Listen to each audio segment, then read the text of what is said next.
Hello, everyone, and welcome to another episode of the Paranormal Misfit podcast, not podcast, podcast. I am your host, Chrissy, and I talk about everything horror, scary, creepy, anything from hauntings, paranormal, cryptids, and just basically the unknown, and obviously the horror genre. So, yay! All right, so let's kick off with the newest episode this week. And before I get started, my youngest wanted me to show you guys the cute little pumpkin he got from the Corn Maze Farm place here that we went and visited like a couple weeks ago. So there he is. Um, so tonight's episode is a one that I kind of covered briefly in my episode with the Rambling Broads, and it deals with Pukwudgies. All right. So Pukwudgies translates as little man of the woods that vanishes. It's a human-like creature of Native American folklore found in Delaware, Prince Edward Island, and parts of Indiana and Massachusetts, and is said to be somewhere between 2 to 3 feet tall. So, according to legend, Pukwudgies can appear and disappear at will, shapeshift, um, which for the most part, their most common form is to look like a porcupine from the back and a half troll, half human from the front and walks upright. Lures people to their death, uses magic, launches poison arrows, and creates fire. Native Americans believe that the Pukwudgies were once friendly to humans, but then turned against them and are best left alone. According to a lore, a person who annoyed a Pukwudgie would be subject to its nasty tricks or subject to being followed by the Pukwudgie, who would cause trouble for them. They are also known to kidnap people, push them off cliffs, attack their victims with short knives and spears, and use sand to blind their victims. Pukwudgies are said to be the enemies of cultural heroes, the giant uh, Moshop and his wife Granny Squanton. One story from a Native American folklore, I would try to say the name, and honestly, I can't remember, and I don't, just out of respect, don't want to butcher the name of the tribe. Um, so this folklore explains that they began causing mischief and tormenting the natives out of jealousy to the devotion and the affection the natives had for Mossop, who eventually exiled them to different parts of North America. Pukwudgies have since been hostile to humans and took revenge by killing the um, the giant's 5 sons. Variations even suggest they even killed the giant himself. Uh, so moving on, got a little bit more. I almost dropped my fucking phone.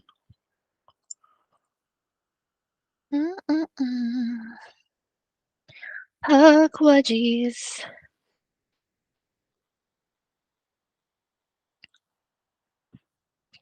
Should have brought my glasses, people. All right, Pukwudgies are magical little people of the forest in the Algonquin folklore, similar to European gnomes or fairies. Pukwudgie stories are told throughout the northeastern United States, southeastern Canada, and the Great Lakes region. However, their nature varies in the folklore of different tribes. Those of the Great Lake tribes, the Pukwudgie is considered to be mischievous, but basically a good-natured creature who plays tricks on people and is not dangerous. To the northeastern tribes, a Pukwudgie can be dangerous, but only to people who treat him with disrespect. To the southern New England tribes, Pukwudgies are dangerous creatures who play harmless tricks or even help a human neighbor, but are just as likely to steal children or commit deadly acts of sabotage. Pukwudgies are, as I said, they're not very tall, 2 to 3 feet, so about knee height, or even smaller. Um, they're considered to be spirits of the forest. In some traditions, they have a sweet smell associated with flowers. Pukwudgies have magical powers varying from tribe to tribe and may include the ability to turn invisible or confuse people or make them forget things, shapeshift into cougars or other dangerous animals, and bring people home to harm them. Pukwudgies and where to find them. So, no Pokemon. So this one comes from Indiana. Animals that claim to exist but have never been proven, with Halloween just around the corner. This is from an article. Now is the best time to learn about 3-foot tall creature lurking in the forest is near you. Many indigenous people have legends of pukwudgies, but one of the most popular places to see them is at Mount State Park in Anderson. These pukwudgies come from legends of the Lenape people who lived in Indiana long before the white settlers. Pukwudgies are said to be, like I said, 2 to 3 feet tall, goblin-like creatures lurking in the forest. They transform into animals and use their mischievous ways for their own good. Author and amateur archaeologist Paul Startsman claims to have encountered a pukwudgie numerous times, writing on his experiences and the experiences of others in his book, The Pukwudgies of Indiana. His first encounter with pukwudgies was in 1927, where he was only 10 years old. He states that he was hiking alone on a trail in a park when he suddenly saw a little man half his size. The little man had dull blonde hair that covered his head like a helmet. No, excuse me, which left his round ears to protrude. Uh, Startsman interviewed many people who had encountered the pukwudgies in their lives. He chose to keep their identities anonymous because of skeptics. Eloise H. was one such person who was interviewed while living in a nursing home in Anderson, Indiana. She remembers playing along in the park and was approached by a group of little people who seemed curious about her and what she was doing. Eloise said they had high-pitched voices and spoken languages she couldn't understand. She experienced this again when she was older, hiding alone nearby in the woods. If you're taking an autumn hike in the Mound State Park and feel like you're being watched, it might be the pukwudgies. There have been modern day sightings, and found some found a couple of encounters. These are fun, and then I'll go into 20 facts about them. And I tell you, Alicia from the Rambling Broads covers this amazingly. You should definitely check out not only the Rambling Broads, but her solo podcast.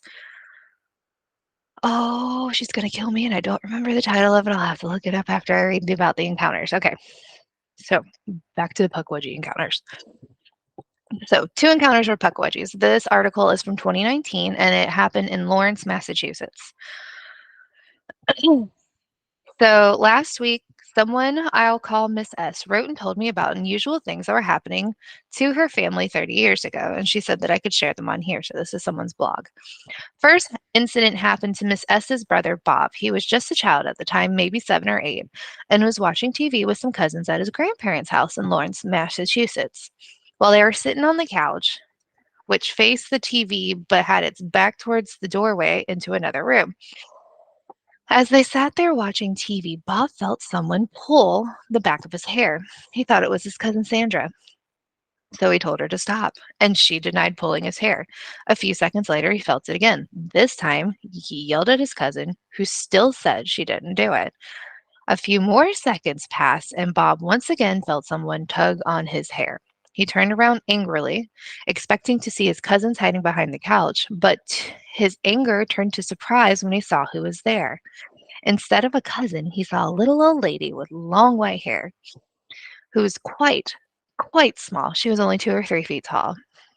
When she saw Bob looking at her, she quickly started to run towards the front door, and she disappeared into thin air before she reached it. Bob was understandably surprised by this, but when he blurted out what he had seen to his grandmother told him not to worry about it. Don't worry, she said. They're friendly.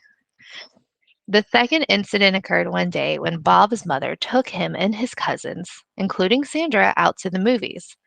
After the movie was over, they returned to their grandparents' house. The door was locked. No one was supposed to be home, so they were surprised to see through the window that the lamp was on in the living room. Sandra peered through the window to see if she could see her grandparents, and she jumped back from the window and screamed, "I'm getting the fuck out of here." Bob's mother stepped up to the window and looked inside. She saw a very short old man with long white hair running out of the living room. She gathered the kids quickly together and they all left. Miss S says that her brother and mother still talk about these 2 incidences. They said that in retrospect, they should have known something was odd. Something odd was happening in the grandparents' home. They would sometimes find a tin of coffee open and spilled onto the floor, and bottles of Coke stored in the attic open and half drunk. When asked about these things, the grandparents would just shrug and say that they had rats, but rats can't take metal caps off of glass bottles. In her email, Miss S wrote that she thought these encounters were Pukwudgies, the little magical people from a local Native American lore. The beings her family members saw were short, fast, very long hair, which matches the descriptions from the local Native American tribe. The lore also describes them as being mischievous but shy, which matches the two encounters. It's important to note that historically, Native American lore from New England includes a wide variety of people known by many names. It was only in the late 20th and early 21st century that Pukwudgie has become widely used to describe them. It's also important to point out that Miss S's grandparents, mother and brother, are of Native American heritage. I'm sorry, I'm not going to try and pronounce the tribe's name because I don't believe in butchering names of things I don't know how to say. But this particular one is from Canada. They enjoy playing tricks, including tying knots in people's hair. Was this the old woman? Was this what the old woman was trying to do to Bob's hair? It seems possible since the grandparents were of Native American and they weren't worried about having little people in their house. They understood that they were just a part of life. A family of European descent unfamiliar with these beings probably would have called an exorcist. Most local Native American groups tried to foster, sorry, there's a bug flying around, foster good relationships with the Pukwudgies. Like any neighbor, they could be malicious when treated poorly and helpful when treated right. Miss S said she has never seen the little people herself, but when she moves to a new house, she always does something that her mother taught her. She leaves a small spice cake on the back steps the first night she moves in. She says her house is peaceful and her garden is very productive. It may seem strange that the Pukwudgies would appear in someone's home since they're usually associated with the woods and the forest. The grandparents' house was in an urban part of Lawrence, so it was definitely not a rural environment. However, there have been two other cases where small fairy type have been uh, a very fairy type being has appeared in someone's home. In one case, someone in Somerville was allegedly haunted by a troll. This person also goes on to say that they've read about a house in Weymouth that might have been inhabited by a mischievous Pukwudgie. So another encounter was another sighting in Massachusetts. Mary lives in Norwell and was taking care of a friend's large Labrador retriever while the friend was traveling. The dog would wake Mary up every morning between 4 and 5 to take it for a walk. Mary would usually bring the dog to a small nearby watershed, a patch of woods and swamp for most mornings. Oh, excuse me. Mary and the dog went on these early morning walks for a few weeks without anything strange happening, but that changed on March 1st. It was pitch black. Let's see when this was. This was 2023. It was pitch black, and they were walking on a road near the watershed, and the dog stopped in its tracks and let out a low growl. Had it seen a raccoon or coyote? Feeling nervous about being alone in the dark with a wild animal nearby, Mary looked for around to see what startled the dog. It wasn't a raccoon or a coyote. It was much stranger. Crouched near the woods was a small humanoid creature. It was covered in what looked like matted black fur.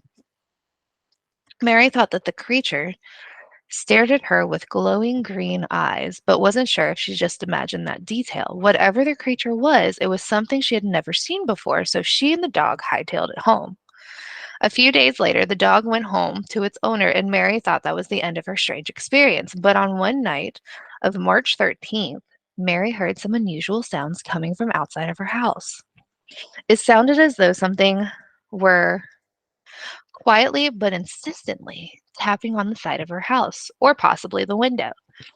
At first, Mary thought maybe her daughter had locked herself out of the house, but that was not the case because she was safely inside. Mary's thoughts then turned to the small humanoid she had seen near the woods. Was it outside of her house, tapping on the walls and windows? The next day, she talked with some people at work about what was happening, and one of them suggested she encountered a Pukwudgie. Pukwudgie is the name for these small, hairy, magical humanoids that live near the woods in New England. Basically, they're a fae type.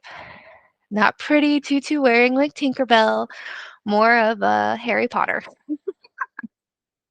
They're the type of fairy that you'd expect to see in the woods around here, which are rough, rocky, and filled with poison ivy.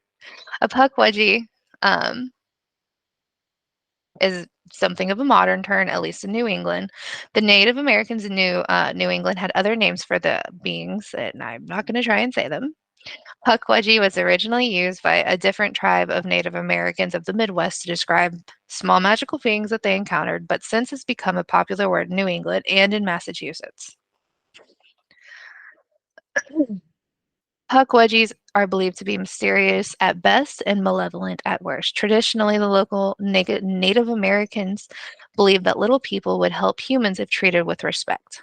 That is not the case with Pukwudgies, who supposedly like to shoot people with darts, lure them off cliffs, and generally lurk and frighten anyone around who encounters them. Mary's encounter is similar to another well-known Pukwudgie encounter. For example, in 1990 in Raynham, Massachusetts, a man named Bill Rousseau was walking his dog late near the woods one night when he saw a small, hairy humanoid creature which tried to lure him in the woods. He declined the offer, and Christopher Blazano describes a very similar situation in his 2007 book, Dark Woods, Cults, Crimes, and the Paranormal in Freetown State Forest. A woman named Joan was walking her dog in Freetown State Forest when she noticed someone watching her. It was a small, gray-skinned humanoid with hairy arms and a hairy head, and it just stared at her with deep green eyes. After encountering the Pukwudgie in the woods, Joan noticed that the Pukwudgie lurked around her house several times. Apparently, it followed her home. After I got the email from Mary, this is the person's blog. After I got the email from Mary, I asked Blaine Balzano if he had any advice for people who encountered Pukwudgies, particularly Pukwudgies that seem to be lurking around their home.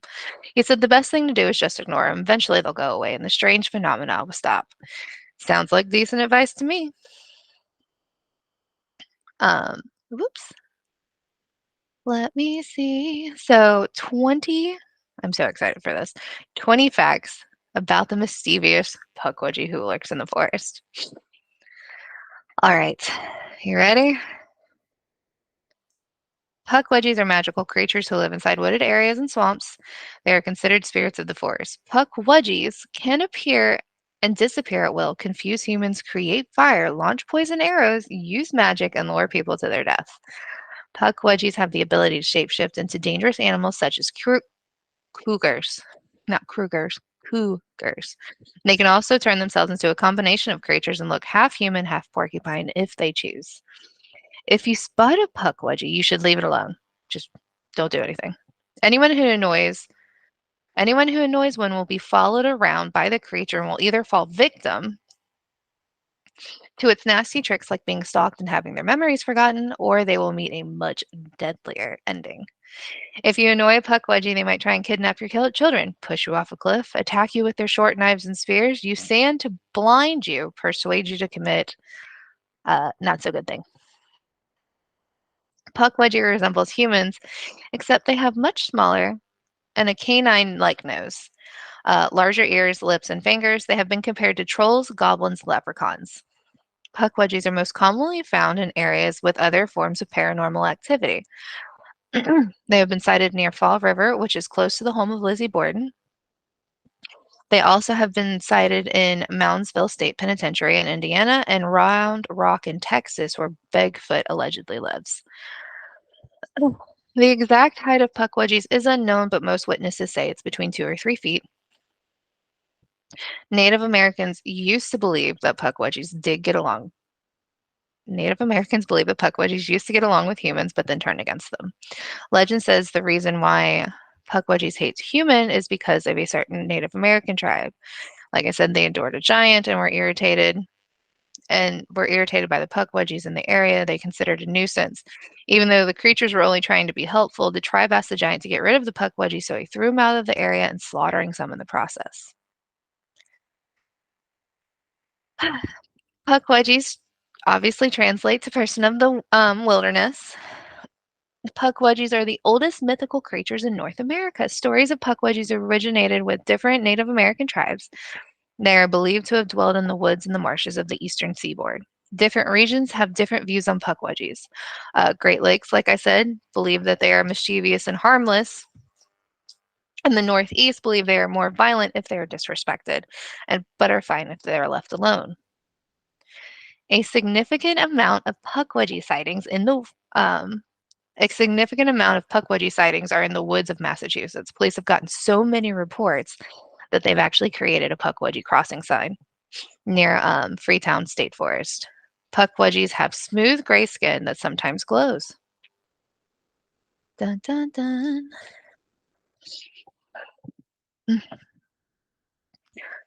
One woman claims, which I believe is the one that we read, one woman claims she came across a Pukwudgie while walking her dog in the woods. Even though she left it alone and went home, the creature would commonly appear at her window and wake her up. These occurrences continued until she moved away. One man claimed that he saw a Pukwudgie with fur, glowing red eyes, and a nose like a wolf. When it ran away, it released a disturbing moan. Even though their appearances are off-putting, Pukwudgies have a sweet floral scent.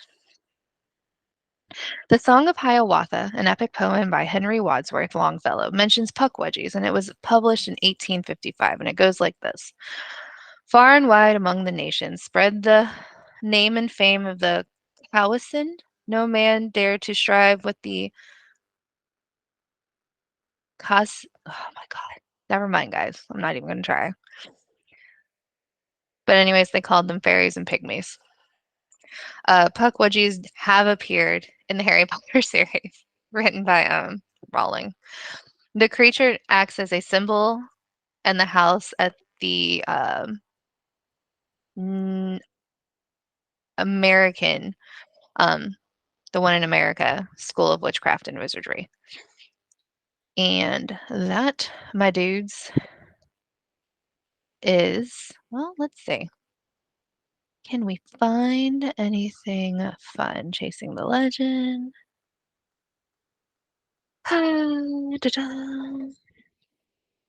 Nah, nothing really. All right, so that's it for this one. Like I said, it's about the Pukwudgies. What do you guys think? It's so funny because when I talked to Alicia about this, Alicia and Michelle, um, like fabulous to learn about. So if you haven't already, like I said, you can check it out a few episodes ago. It's with the Rambling Broads. Wicked Dark History is the name of Alicia's podcast, where she delves deeper into obviously the Wicked Dark History. And yeah, check it out. I'm gonna go find this book now because I really want to read on this. It's fabulous. All right, guys, I hope you have a fantastic rest of your day, evening, night, whenever you're listening to this. And I will catch you on the flip side. Just remember to stay hauntingly fabulous, and I will talk to you all later. Bye.